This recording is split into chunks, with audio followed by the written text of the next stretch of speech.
Now, what you're seeing here, because we talked about carbohydrates already, but this is what human fat looks like. So like Mr. Dobson, I'm starting to get a nice little pudge here. If you could like cut me open here, first thing you'd see once you get through the skin, you'd see this yellow stuff right here. Now this is what it looks like whole. But if you look over here, you guys ever heard of liposuction?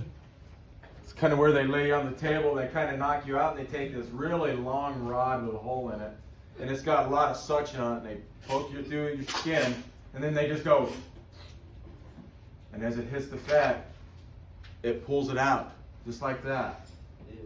Yeah, that's how they do it. Now once you remove it that way, it's permanent. You guys deer hunters here? Any deer hunters? Okay. When you field dress a deer, you look for the fat. The fat is usually along the back, right along the backbone inside the cavity. And they always say that in deer, if there's a lot of it there, then it could be, means that the winter's gonna be rough. It doesn't quite look like that. It's more of a pale, but human body fat is yellow. So that's what it looks like. Okay, and now that is a lipid. Okay, now monomers, lipids don't have monomers. You should write that. Lipids don't have monomers. There are no monomers in lipids. Carbs, yes, those are called monosaccharides, right? But lipids, no, they do not. Okay, so a fat, wax, or an oil. So like if you burn candles, that's a lipid. That's a lipid. Do you know anybody that cooks with lard? Anybody that cooks with lard?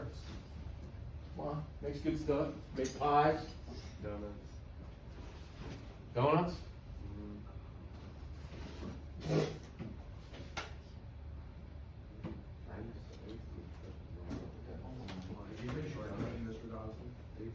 Shark honey. Or like shark fish, I think it is. No? All right, now look. You should go shark fish. If you look close, human beings have a protection mechanism, and all animals do. We're all born with fat cells. And so whenever you get more food, energy that you need, it gets kicked inside here. Now people that diet, all you're doing is draining the fat cell. That's all you're doing. And it's still there. And so we're born with all we need. So it's got a nucleus, it's got all the stuff inside, and then this is that yellow fat. This is full of energy. Big time energy. Matter of fact, lipids, that's all they do is they store energy. That's the purpose. So like say if we had a national emergency, let's say Yellowstone erupts, and you don't get 3 meals a day, instead you maybe get 1 every 2 days. You still have a reserve of energy that you can keep using. Bears do this all the time.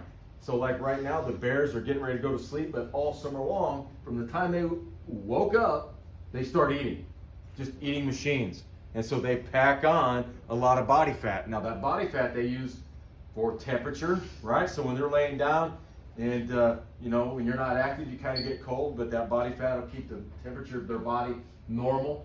Also, it's a protection mechanism. So like, I don't know anybody would do it, but you take a baseball bat and you smack into the side of a bear. Well, one, you're gonna die because he's gonna eat you, right? But you can swing that as hard as you want to. You're probably not gonna hurt that bear because that thick layer of fat. Whales have it, they call it blubber. And so when they go down deep in the cold water, they're insulated and they're protected. But the thing is, this is a super energy storage. Now, carbs give us all of our energy, but this is where it's stored. It's easier to eat the food and get the energy than to pull it out of here. So this is for emergency purposes. Okay, now, contains way more energy than carbs. And so here's an example. Here's an example I give you. Right here is a picture. That's beef fat. So if you were to like heat that up, it would start turning to a liquid, and then that would be lard. And look at the molecule. It says CHO, CHO. Carbohydrates, right? CHO, carbon hydrate oxygen. CHO. Same thing with lipids. There is no other element. Look at this. It's long. Look how big. It's like 173 atoms long. But that's a lipid, beef fat. The longer the molecule, the more energy it has. If you look down here though, look at this one. C12H22O11. It's like 40 some, so it's not real long at all. And they don't even look alike, even though they're made of the same exact thing, just different proportions of it. All right? Any questions? Now, see where it says it will not mix with water? Remember how I told you water has a positive end and negative end? If you look at this bottle up here, this plastic bottle, you're going to see water right here. And then you're going to see vegetable oil up here. Okay, you got a lipid, you got water. Water's got a positive, negative. This does not. So you can shake it all you want to,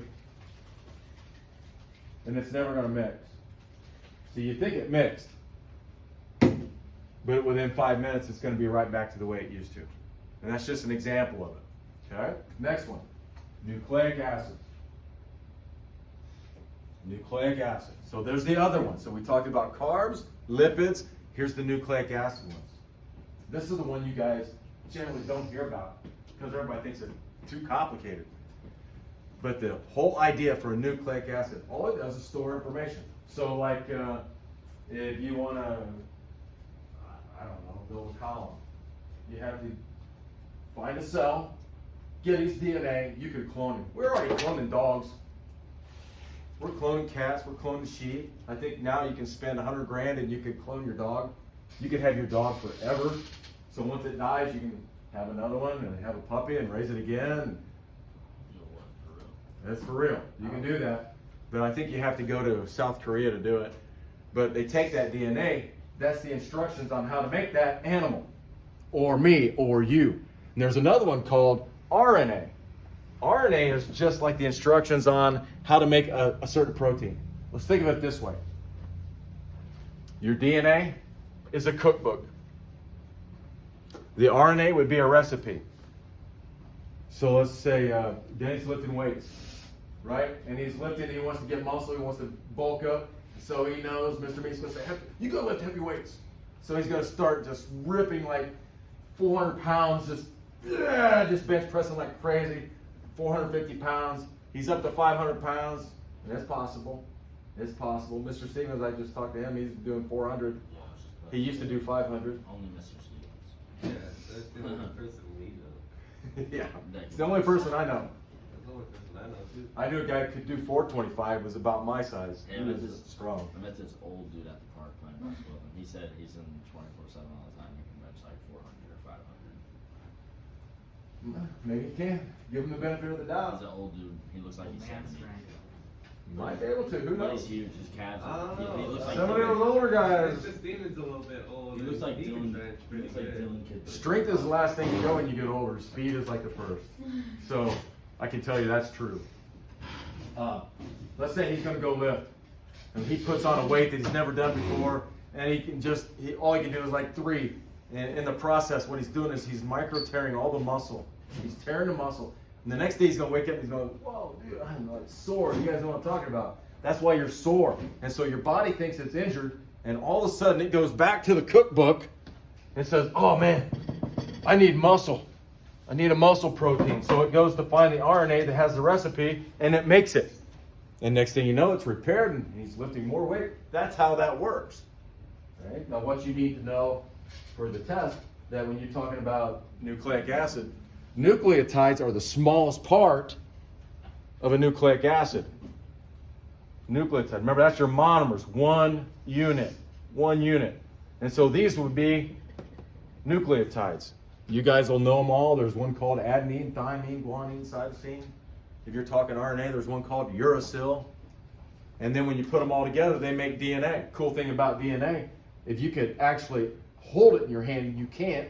It would, if you uncoil it, because DNA is coiled up, it's the longest molecule in the body. So it would probably hang down to right out here. It'd be like 2 inches long.